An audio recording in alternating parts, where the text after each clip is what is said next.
Hello, everyone, and welcome to episode 1, season 2 of Dogs on Skates. We are back. We are We're finally back. back. It's been a bit, but we are back. And the Canucks are confusing, as per usual. And they're But also back. Back yeah, to being themselves. right. Yeah, depending on the day. Andy, how are you doing? It's been a while. It's been obviously a bit of a roller coaster as well with teams outside of the Canucks. But yeah, how are you doing, man? I'm doing okay. Um, yeah, I'm really settling into the new reality of the Canucks. Yeah, Which is they're a very mid hockey team yeah, with that with not a lot of ambition, I don't think, or direction, and I or think direction. that is like Yeah, a perfect place to start. Um, yeah, the Canucks, I think, they're basically running 500 at this point, winning one, losing one, beating teams like the Stars, and then dropping games to the Blackhawks, which again, not all that uncommon for what we've become used to as Canucks hockey. Um, I think there's been a lot of excuses, maybe, or reasons made for why the Canucks have been struggling due to injuries. But I think, at least in my opinion, as a Canucks fan, it seems like it's not just injuries that are causing these issues. I think it starts in the summer with the team you construct, and probably trying to give yourself the best chance even when you have injuries, because they haven't even been the most injured team on the ice. So, yeah. Before I get into it too much into my thoughts, what have your thoughts been, Andy? Obviously, like much of Canada, I think it's been a little bit of split attention between the Jays and the Canucks for the start of the season. But from what you've been gathering, what have your thoughts been initially? yeah. I mean, I think that's a big part of my struggles with the team right now is I've got a bit of a whiplash coming from the Blue Jays back to the Canucks, where you've got like a super exciting team that's winning a lot and they're gelled, they're all pulling in the same direction, they're feeding off of one another, and then you watch a Canucks game and there's just none of it. None of it. Um it makes for tough watching, honestly. And I've heard a number of people say on Twitter and elsewhere recently that the problem with the Canucks really feels like it's just season number 400 in a row of being a mushy middle kind of team, right? We're not good enough to get excited about and make a deep playoff run, and we're not bad enough to get super exciting, top flight draft picks. We're just showing up for another year of hockey, and Yeah, I think that's the most depressing part. And I think we've been having the same discussion for many years, where it's just like either go all in if you think you're close and you just need to add some pieces, or blow it up and really embrace the rebuild, because we've watched a number of teams, and you took a little shot at Chicago there, right? That somehow we lost to Chicago. Chicago doesn't suck anymore. they do not. You're The right. Sharks don't suck anymore. The Correct. Ducks don't suck anymore. Like, all of these teams are on the come up, and Right. we are watching them blow past us. Right. Yeah. And it's not even like that's going to put us in the basement so we can be the next ones up. No, no, no. We're going to do what we need to do to stay in the middle, and then just have other teams fall below us only to watch them come up. And I think that's the most frustrating part. Yeah, I completely agree. Um, and I think we're seeing a similar, what looks like mentality from a lot of the Canucks top players as well. We're like, this just looks like another game of hockey to you. There's no sense of true urgency or passion to, and or honestly, it looks like they don't hate losing. They like winning, but they don't Yes. hate losing at all. Yeah. And I think that might be one of the biggest problems that we're seeing from the top end. Obviously, we see guys like Kiefer Sherwood, Connor Garland, lots of. I mean, don't have too many complaints about our defensive core and systems for the most part. I don't know. I'm gonna get into the defense a little bit, Okay. but I guess it's, in my opinion, massively overshadowed by how poor our offense is. Um, but anyway, yeah, I think the talent is there on the top end. If there was the desire to win more than your opponent on most every night, and there just hasn't been, or at least it doesn't look like it. Your thoughts on the defense? how much time do we have? As Um, much as we want. yeah, it's it's rough.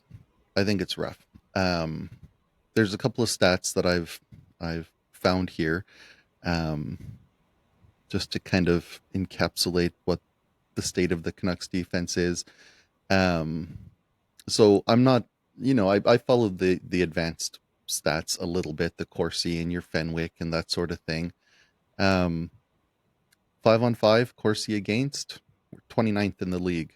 Fenwick 28th. Just shots against, 28th. Chances against, 23rd. High danger chances against, 23rd. Expected goals against, 27th. Penalty kill percentage, 29th.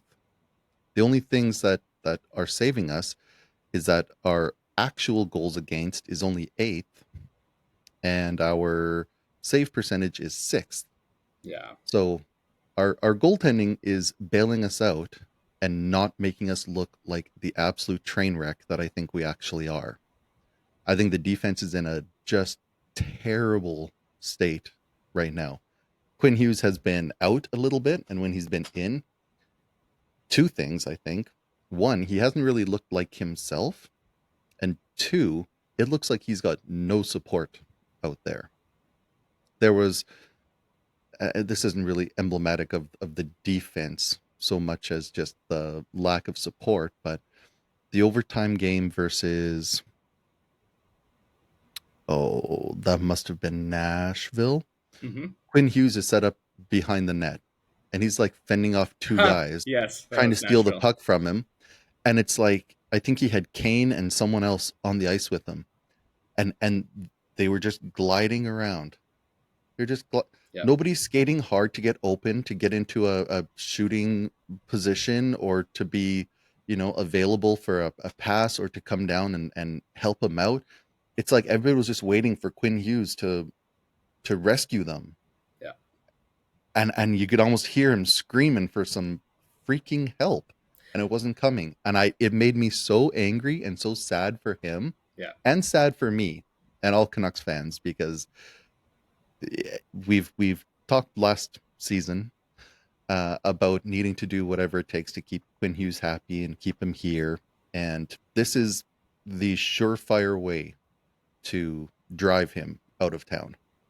Completely agree. Every time you see that, I think every Canucks fan takes a little chunk of their heart is torn away, and you're like, well, he might be gone. Um, I wonder I wouldn't too. stay. I No, wouldn't stay I if don't I were blame him. him. I wonder too how much of it is the offensive group not doing their part, both like in the defensive zone, but the classic saying is a good offense is a great defense. If you're not in the offensive zone, if you can't push play, if you can't wear out their players from having to defend over and over, like no matter how good your defense is, it's going to get caved eventually. You So, literally cannot win a game if you're not scoring. correct. Can't do it. And that's kind of like I I don't think the defense has been awesome. I don't think it's as bad as the stats show because you need the other half to pull their weight. And I just don't think they have been at all, in my opinion. Now, to what do you attribute that? Is that a roster construction? Is that an individual effort and desire? Is that a coaching thing? Because we went from Rick Tocchet, who's not a super offensive oriented coach, to Adam Foote, who's literally a defenseman, who played defense, coached defense, and now we're like, will you fix our offense, Coach Adam? Like, Yeah, or is it a combination of just everything creating this perfect storm where they just can't get it done? I think it's roster construction, motivation, and injuries combined together. Because when you're missing guys like Quinn Hughes and Connor Garland, a lot of guys that really drive play, I think that's a problem. That said, PD makes 11 and a half, Quinn's making 8. That's about 20 million just between those two players. So if neither of those guys can drive play at all, that's a big problem because that's a quarter of your cap approximately between those two guys. So, and your two highest paid players. Um, so I think that's a big driving force to this. One thing I wonder, because I think you have to try and make a move to try and salvage this and see if you can jumpstart it and get it going in the right direction. And to like just over the last few days, we've talked about Nazem Kadri as an option. You did not like that option. I understand. I think for me, the biggest thing I'd be worried about is his age combined with his cap hit. But I wonder if the St. Louis Blues have something they could offer us, and we could maybe there's a deal that could be made there because they have been on a major skid. I think they lost 7 in a row, then won one and lost one. So it's been a bad time, and they've actually informed teams that they're open to looking at making moves. I did hear, was it Sunquist mentioned um, Yeah, as one possibility from. that I believe is true. Now that doesn't really push the needle for me. I don't think that does much, and I would say that you probably feel the same. Um, Kairu and Robert Thomas are both like they're two young top players, but I don't really want either of those guys.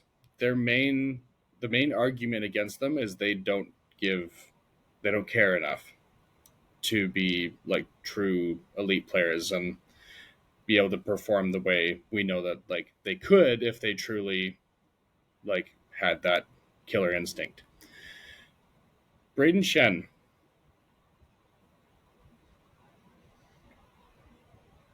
Stanley Mhm. Cup champion, in his early 30s, has that dog in him 100%.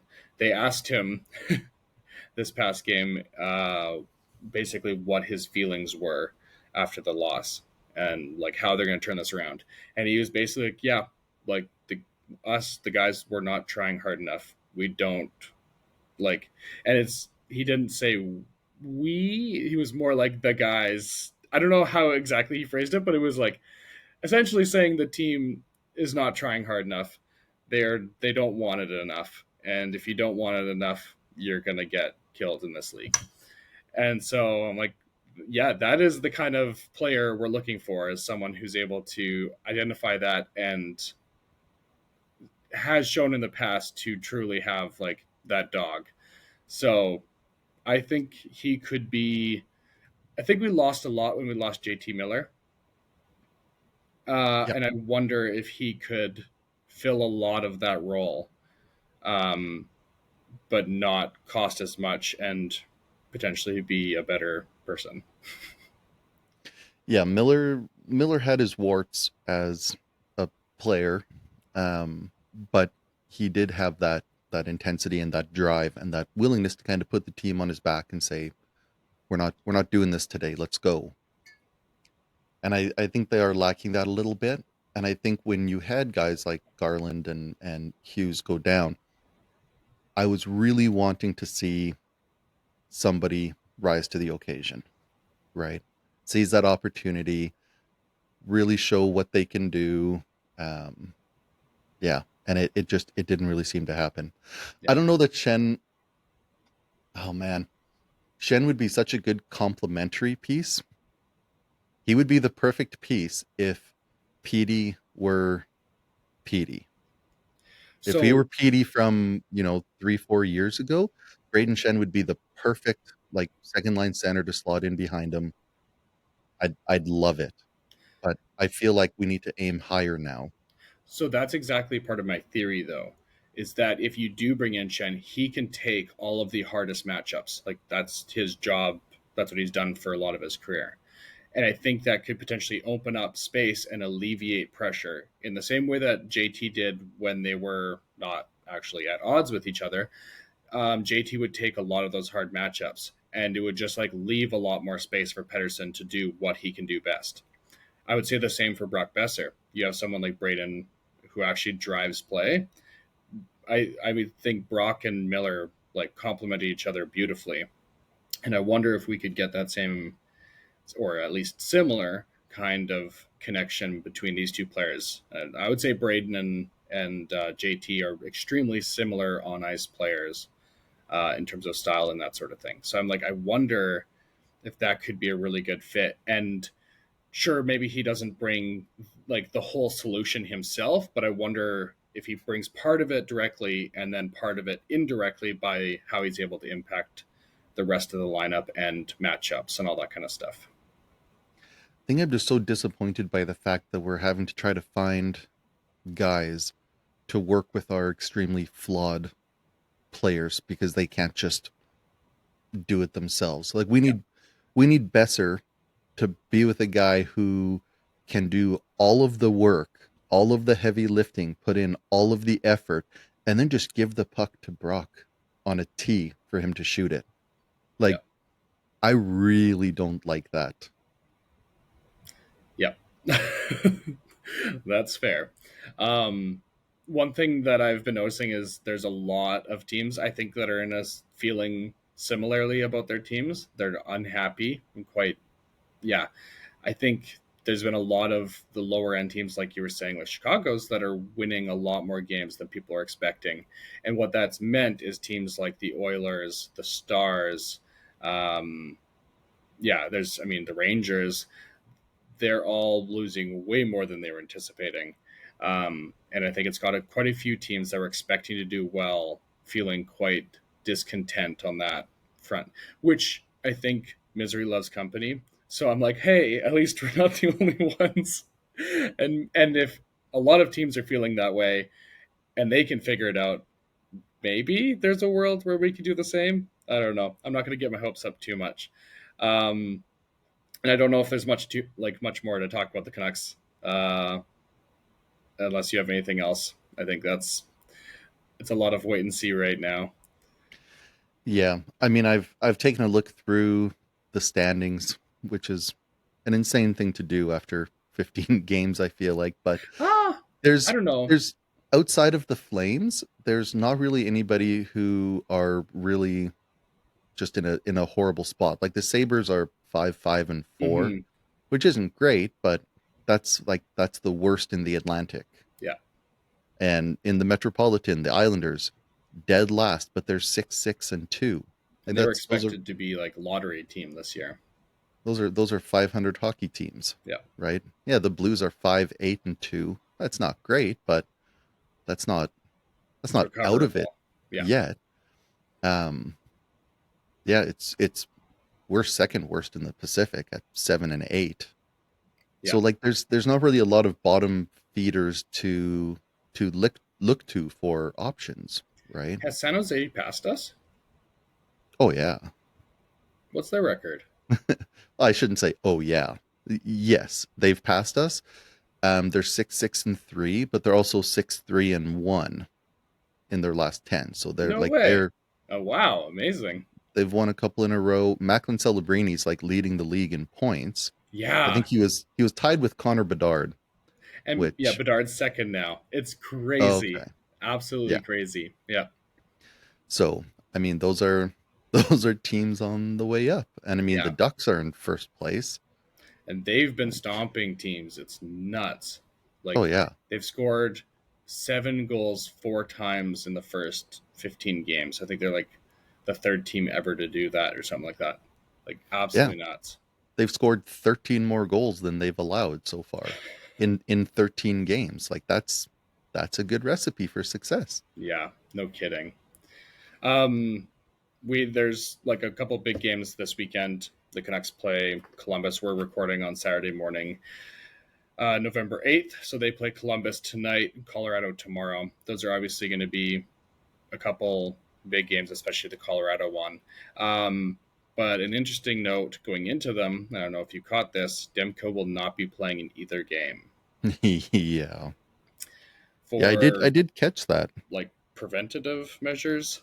Um, Yeah, Seems like a they've weird time to take a preventative measure going into a back back on a long or on a weekend. So, yeah, or yeah, preventative maintenance maintenance. Yeah, days. It's like we're a couple weeks into the season. Langton's gotten a number of starts. and he played last game. What are we doing? Yeah, Like there's I something up. well, I don't think it's maintenance. Yeah. Yeah. I at first I bought it and then I looked at the schedule and saw the back to back and I'm like, oh no, it's not maintenance. Fletcher, Definitely is not. it your Yeah, popliteus? please. Yeah. All right, he's been like one of our few bright lights this season. So And please it's not no. even like last season where it was like, okay, well, if Demko has to miss some games, Lankinen's been unreal. Right. No, Lankinen's been Yeah. he's been going through it a little to Yeah. start this year. I'm not filled with confidence if we're without Demko for a while. I agree. Oh, Anyway, okay. So I want to go over like a couple other things that have happened in the NHL over the last couple weeks or last week or so.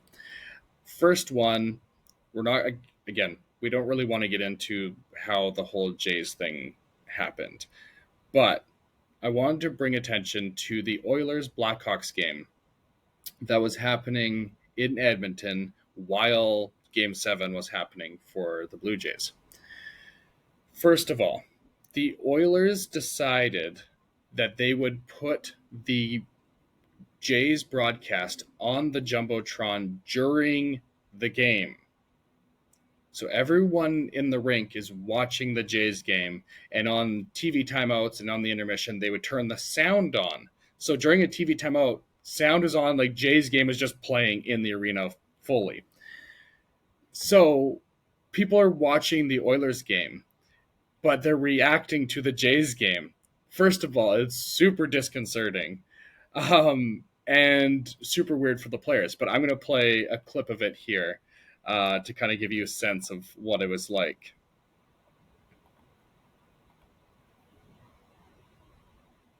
Drive back behind. The Blue Jays have just won the World Series. Or no, they're calling them out at home. Drive back behind. The Blue Jays. So, that's bit of what an you call oopsie. a bad call. Yeah. Yeah, definitely. Um, so, like so many things with this clip. First of all, he just said the Blue Jays won the World Series, and he didn't wait to see the call from the ump on a bang bang play. Okay. Also, watching it like the fans are going crazy while nothing is really happening on the ice. And it's so weird if you're just watching the game. You're like, what is happening? Um, yeah, Yeah, super strange. I I love that they did that though. I think it's super smart. I know our local hockey team here, the Cougars, they basically did put out an advertisement that said, "We know there's a big baseball game on tonight, but please come to the game. We'll put the game on our on our jumbotron. Just please come watch our team. You don't even have to watch us. Just show up. Just buy a ticket. Just buy a ticket. Actually, you don't even have to come. Just buy a ticket." That's But it's good. I mean, there's no way that you would have caught me going to a hockey game at the expense of watching Game yeah, 7 of the right? World Series. Yeah, I Yeah. completely agree. Some random October, early November hockey game. Yeah. It was definitely like strange.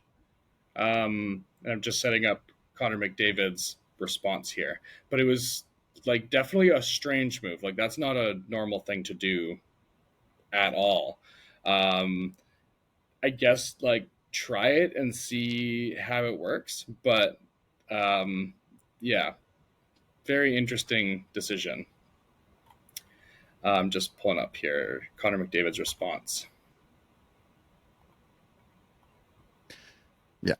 I really like that teams were doing that.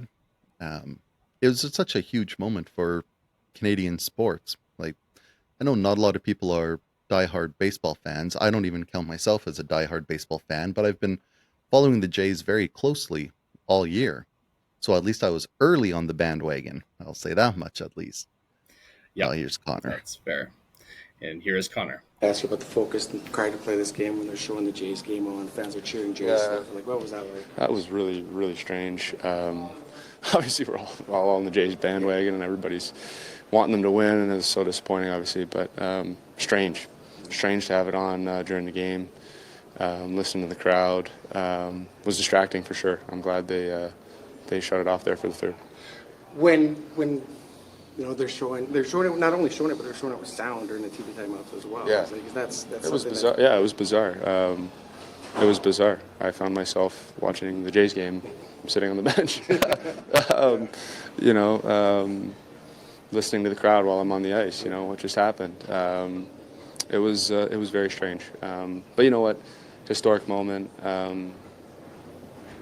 Couldn't be more gutted for those guys. Obviously we know what that feels like. It's and for it to be the way it happened, just completely gutted for those guys. Been a fun run and been a lot of fun. They've given Canada a lot to cheer about, and they should be very, very proud of themselves. You guys have obviously been in that same situation where the whole country kind of rallied around it. Yeah, special. Special. We to, didn't. And that's what I keep on saying. That's just what We didn't rally around the Oilers. And, for the Not last the same thing. Throughout the summer. Oh man. Yeah, so like very interesting decision by their whoever entertainment team. I imagine that will probably never happen again, considering they had to turn it off for the third, and their captain came out as like, that was super weird. Yeah. He didn't say that was cool. He said that was like super weird. And it's understandable. Like, you hear the crowd going nuts. You know something's happened in the game. All you're going to want to do is look up and see what's going on. And you're like, nah, I got to keep my head down and play hockey. You're like playing in an NHL game on Hockey Night in Canada. Like, what the heck? Yeah. Yeah. I still think it was the right call. I think it was too big a moment. If the Oilers were Canada's only hockey team and they were in the finals for the first time in over 3 decades, yeah, you probably got a lot of the country behind you, rallying around you, and that's a big moment. You'd want people to be able to see it. So totally. I get it. I get where he's coming from. It would have been super weird. I would have been sitting on the bench just like him, watching the game.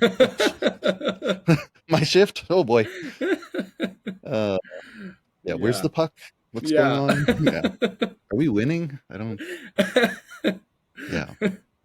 Yeah. It's a decision. I don't hate that they tried it. Because I mean, cool. Like, try things. I don't know if I liked it. I think you can have people watching the game on their phone. Like, everyone can have the game on their phone, and I think you toss it up on the intermissions, on the commercial breaks. But I don't hate it to try it. So, yeah. But I think it makes it worse if you only throw it up during breaks or intermissions. Because when a big moment's coming up, and then it's just like, and gone. Yeah, that's fair. Right. That's a good and you're right. Like, what's preferable? Do you want 10 of the 15,000 people in attendance staring down at their phone instead of the ice, or do you want them looking up at the jumbotron instead of down at the ice? Fair. Yeah. Like, either way. Yeah. Yeah, totally. Okay, staying on the Oilers train.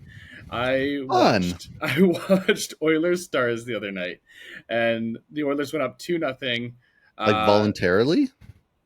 Yeah, there was nothing else on. There's no gun to your head? Nobody was forcing you? I like cheering against the Oilers. So blink twice if you're in danger.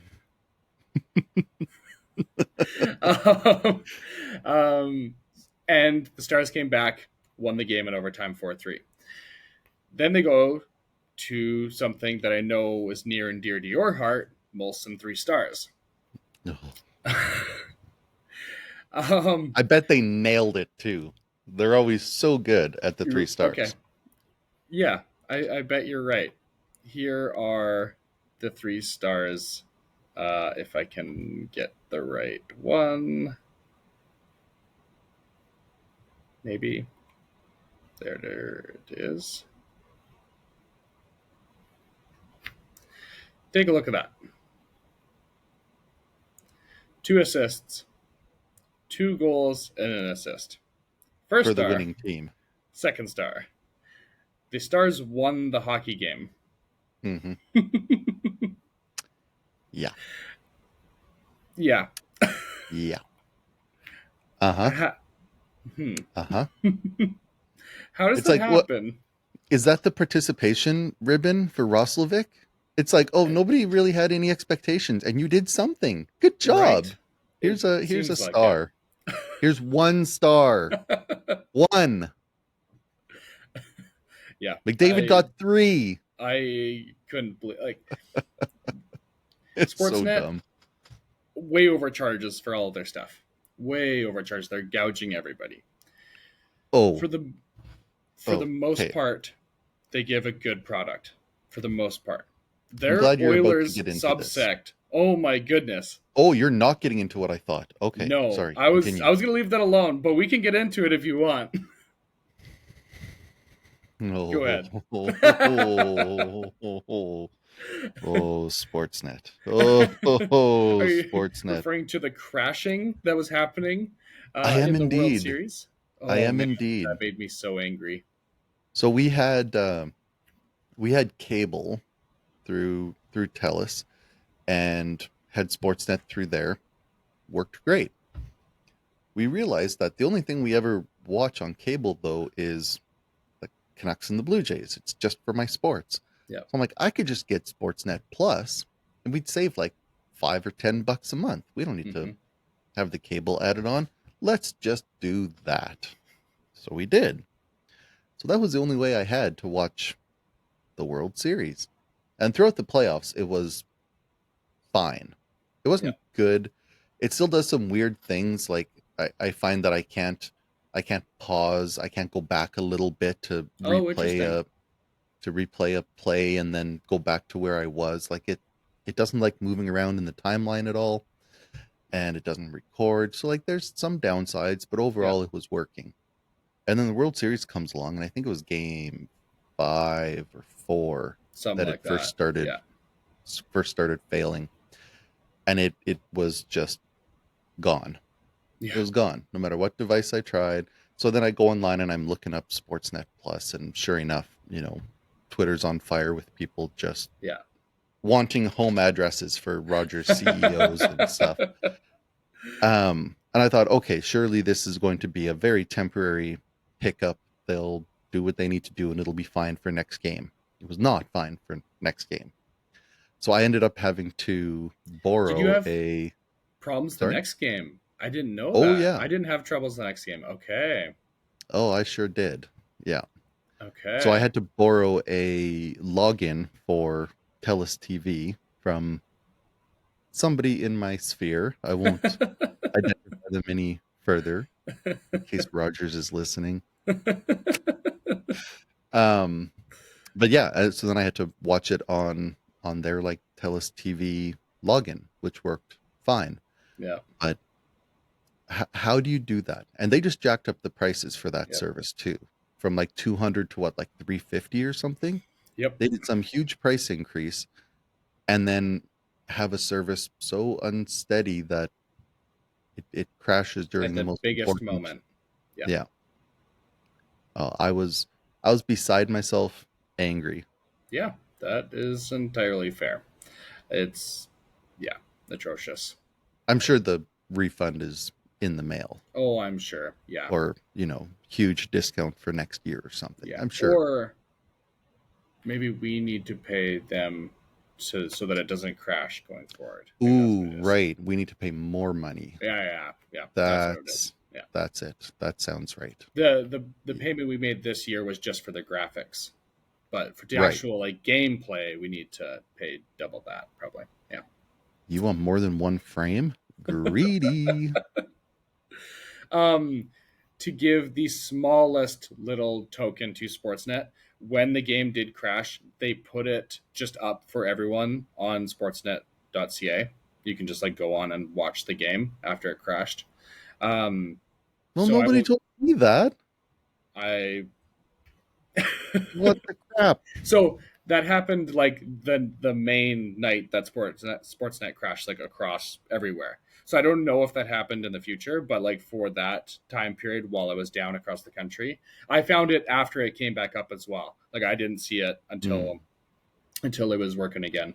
But yeah, I found out that they actually had it up just on the website, but it was hard to find too. Like they didn't make it easy. So yeah, thank you, It'd be nice Sportsnet. if they just made that available to Yeah, everybody yeah. as like a national interest sort of thing, and to build a little goodwill as well, right? Yeah, I think they've not part of their strategy.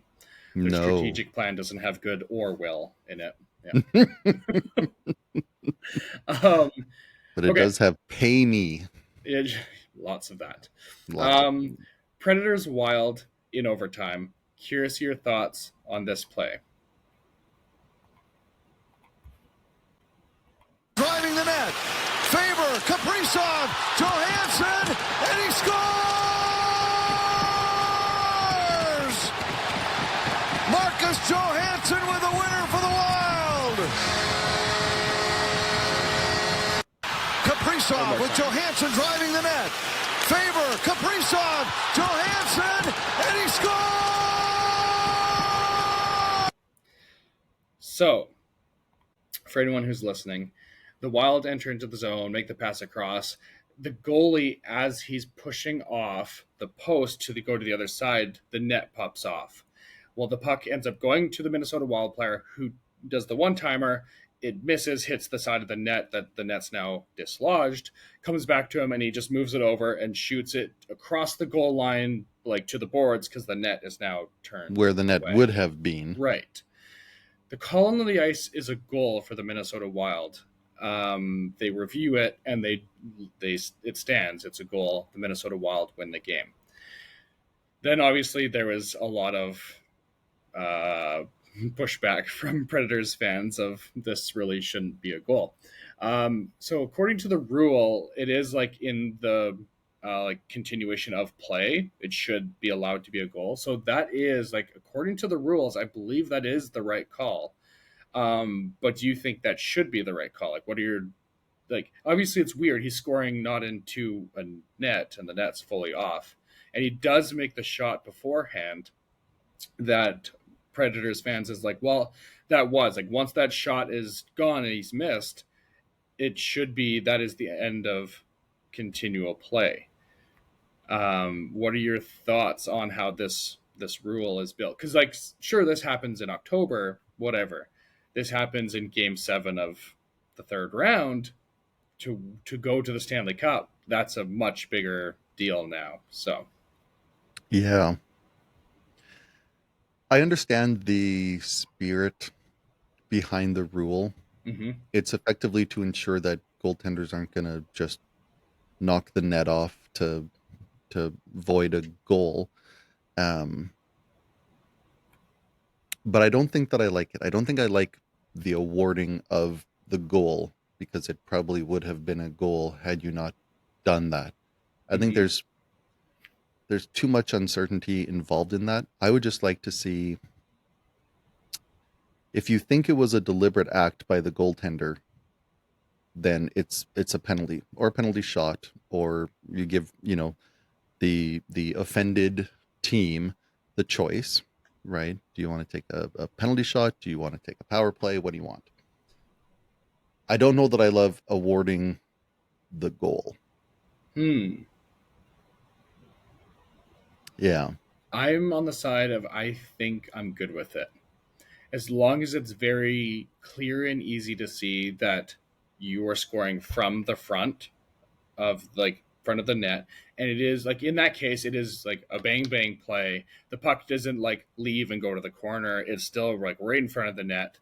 I think that should count, and maybe there is something to say like if the puck is within whatever kind of area you want to make it directly in front of the net, that's considered live play. Once it exits that area, now like they can no longer score into the net that's dislodged. I think that might be like the happy medium, and in this case, that would count then because the problem is in situations where the player does clearly like it's a bang bang play across crease and he's gonna score 95% of the time. The goalie pushing the net off, well, like a power play is going to score 20% of the time. That's a significant benefit to the goalie just to pop the net off. And they can do it because they just pop their blade just under the post. And so when they push off, it pops off. Like they know how to do it. So, yeah. This is a new thing that J-Dog wants to do. He wants to surprise me with stuff that I've not seen and then have me react. Yeah, I think there's probably a much more nuanced discussion to be had around this, but I mean, I I think want it, your gut reaction yeah, to what is this? yeah. And I think at the heart of it, it's an intent thing, right? If there was intent to dislodge the net for the purpose of denying a scoring opportunity, it's unsporting, and that probably should just be a goal against, Yeah. just as like the ultimate deterrent. You know, It's the hey, same as when you like go ahead. good? Same as when a goalie just turns around and like hucks the net off. Yeah, yeah, exactly. So I think it's probably fine. It just feels very weird, and I've seen it called on like, you know, the net's coming up off its moorings a little bit. It's not flush on the ice when the puck goes in. They're like, oh, the net was off. It's like, no, Right. okay, that net is still basically on. I've never seen it like this where it's like that net is, Well off. yeah. It's like 8 rows up in the stands at this point. It might as well be, right? It's Yeah. no longer part of the consideration at all. Right. So that's really interesting. I'm Yeah. surprised I hadn't seen that yet. But And it'll be interesting to see like how it continues now. If that happens in a bigger moment, you're more likely to actually see some form of potential change or the NHL just doubling down, which I don't necessarily hate. I don't know. It's a weird one. did it go to Toronto for review? Like, did the league decided that it was a good goal? It wasn't just Correct. okay. Yeah. Well, now I think they're kind of stuck with it, right? Regardless. Probably. Well, I mean, So no, the league can just make like they could change the rule in an off season, and do it that way. For this year, it's staying. yeah, But as say it happens in like a big game in the playoffs this year, you're more likely to see a potential change in the future. right. Two more things. The Vancouver PWHL team announced their team name and logo. Have you seen this? Dun, dun, dun, dun, dun, dun, dun, dun, dun, dun, dun, dun. That was my James Bond Oh, theme. I thought that was the Pirates of the Caribbean. Dun dun dun dun dun dun dun dun dun dun. Dun. Never seen them, but I hear they're good movies. Have you not seen them? I've not. Wow, No. really? I would. Yeah, I would recommend it. Like, Yeah. they're not earth shattering, but they're very good movies. They're definitely worth watching. The most exposure I've had to Pirates of the Caribbean is the Lonely Island song with Michael Bolton, where he comes in and he's a big fan of the Lonely Island or the Pirates of the Caribbean films. Okay. Yeah. Yeah. Anyways, it's Cool. good stuff if you haven't seen it. But All right. yeah, no, it's the Golden Eyes, huh? Yes, the The Golden Eyes, and here's the little like clip of what it looks like, what their team logo, I guess. So we've got like the hawk eye, eagle eye, hawkeye, um, with like a is that a navy blue, like a dark blue, and a yeah, earthy bronze kind of trim color. I absolutely love the color pattern or the color scheme. It is phenomenal in my opinion, and I like that it's a little bit different than the than the Canucks color scheme as well. Thoughts? Indifference. Okay. Extreme All indifference right. to all of it. I think it's a weird name. I've Golden heard Eyes. that as well. I like it because I'm tired of like Eagles, Wildcats, like the same names used over and over and over. Like this is different, and I appreciate that. But I understand. It's not a specific thing. I mean, it was a video game, I think, in like the 90s. But but yeah, Yeah, it's weird for that reason. It doesn't really roll off the tongue or have yeah, good like chantability. Go yeah, Golden Eyes, go, like it. I don't know. yeah. That's a good point. I haven't thought of that. Yeah, Yeah, I don't mind the logo. It's fine. yeah. That's about all I can say about it. Is Seattle it's fine. named their team the Torrent, which was simply like an S with like a water kind of torrent whirlpool-ish kind of vibe. Didn't look all that dissimilar to the Seattle Kraken's S logo. I liked the Canuck one much better by contrast. The Canuck one. ah, Yeah, I see what you ah, did there. whoops. I also like the Canuck one better. In I also contrast. do, yes. Okay, lastly, Alexander Ovechkin scores his 900th goal against the St. Louis Blues. Binnington. And old faithful Jordan Binnington. Beastie fella, isn't he? And he does some things. Watch this. After the goal is scored, he's got the puck. Watch what he does with the puck.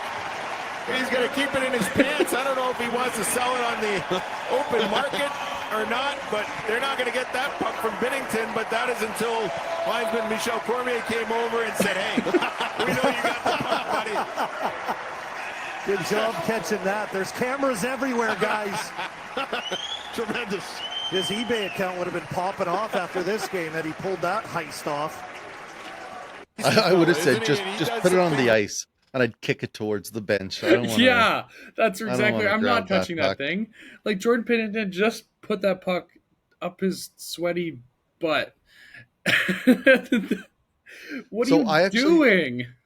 I actually heard somebody try to say that he planned it in advance and he had a decoy puck hidden in his pants, so that when he stuck the real 900th puck in there, he could pull out the other one and be like, "Oh, here you go."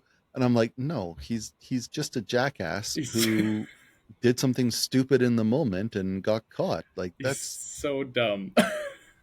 oh, So he was asked about it afterwards and responded, "Yeah, I figured."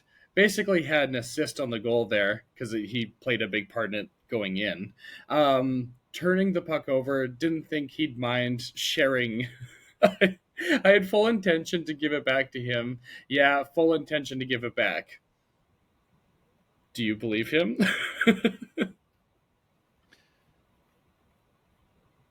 okay.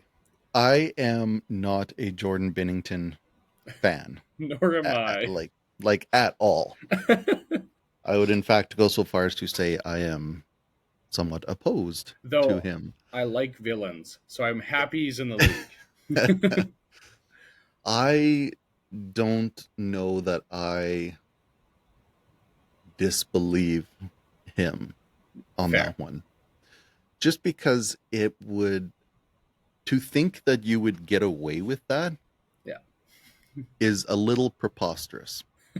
So I could see it being like I'm gonna pretend to steal this puck. That'll be funny. That'll, like, as much as I hate him, I think I probably believe that he wasn't actually trying to keep that puck.